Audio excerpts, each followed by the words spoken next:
করেছে দাদা birth certificate আমার 1996 সালের বার্থ, তখন আমার নেই, তাহলে উপায় একটু বলবেন। তো বার্থ সার্টিফিকেট লাগবে, এটা কিন্তু প্রয়োজনীয়। এরপরে না থাকলে বা বার্থ সার্টিফিকেট যদি তোমার কাছে না থাকে বা হারিয়ে যায়, সেক্ষেত্রে তুমি কি করবে, এই প্রবলেমগুলো আমি পরে বলছি। তো জয়েন বন্ধুরা, কেমন আছো সবাই? আশা করি সবাই ভালো আছো। তো ইন্টারভিউ সবার শেষ, সবার মনে এখন একটাই প্রশ্ন যে ভেরিফিকেশন, মেডিকেল, জয়েনিং, খালি এগুলো সবার মাথায় চলছে। আর চলাটাও স্বাভাবিক, যেহেতু পরীক্ষা শেষের মুখে, ইন্টারভিউ কমপ্লিট, তো সবার মধ্যে এই কিউরিওসিটিগুলো আস্তে আস্তে জাগতে শুরু করে, টেনশন কাজ করে, বিভিন্ন ডকুমেন্টস নিয়ে চিন্তা, ভুল ভ্রান্তি নিয়ে বিভিন্ন রকমের চিন্তা।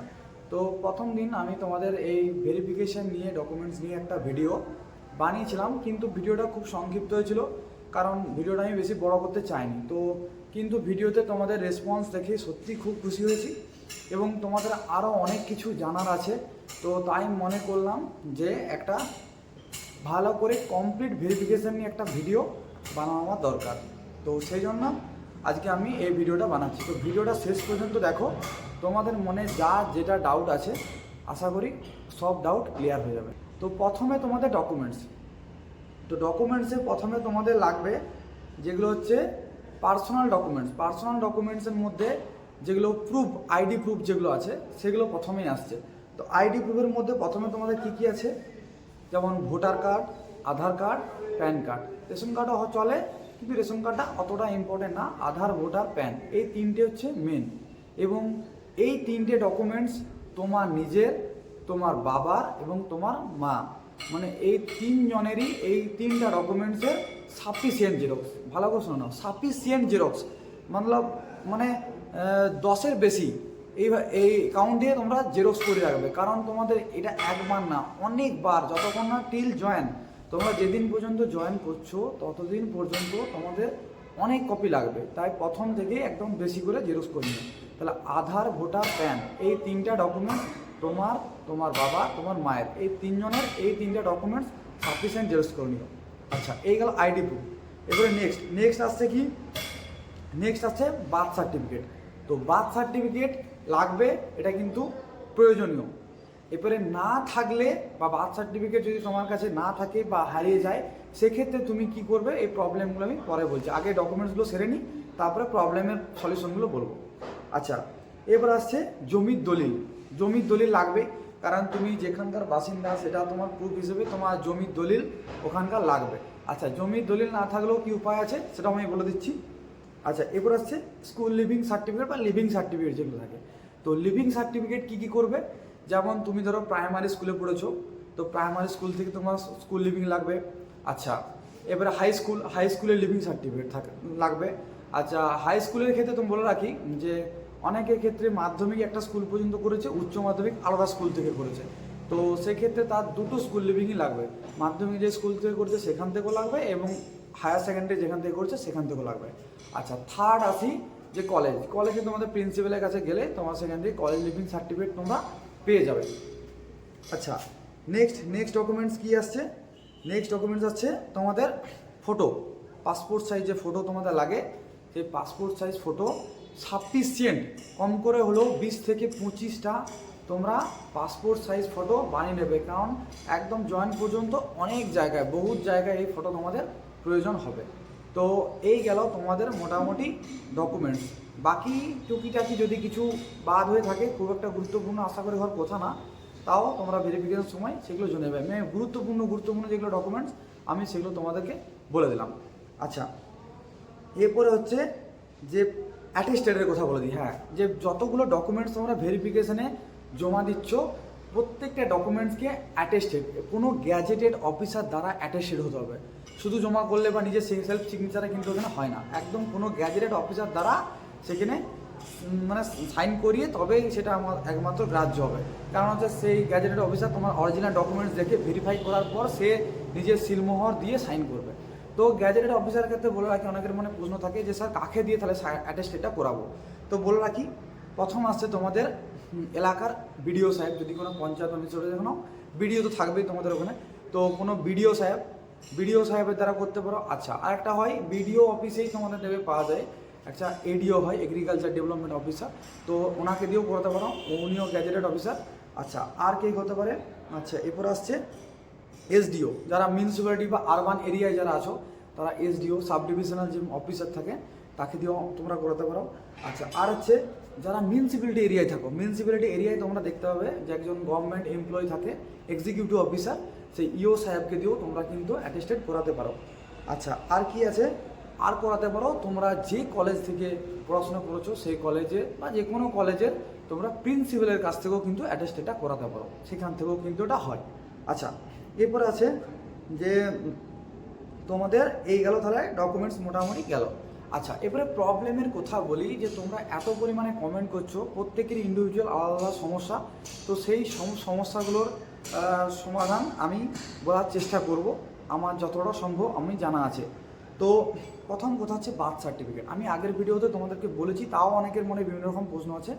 তো বার্থ সার্টিফিকেট যদি থাকে তাহলে তো অবশ্যই ভালো, আর যদি তোমাদের না থাকে তো সেই ক্ষেত্রে তোমরা কি করবে, যে জায়গাতে তোমাদের ডেট অফ বার্থটা ঠিক আছে, বাবার নাম এগুলো ঠিক আছে, বা তোমার নামের স্পেলিং ঠিক আছে, তো সেরকম কোনো একটা ডকুমেন্টসকে নিয়ে তুমি কোনো কোর্টে যাবে, সেখানে কোনো একটা উকিলকে বলবে যে আমার এরকম বার্থ সার্টিফিকেট নেই, তো আমার একটা এফিডেভিট লাগবে, আমি তার সাপোর্টিভ ডকুমেন্টস হিসেবে এই আধার কার্ড এই বা ভোটার কার্ড বা প্যান কার্ড আমি কিছু একটা নিয়ে এসেছি।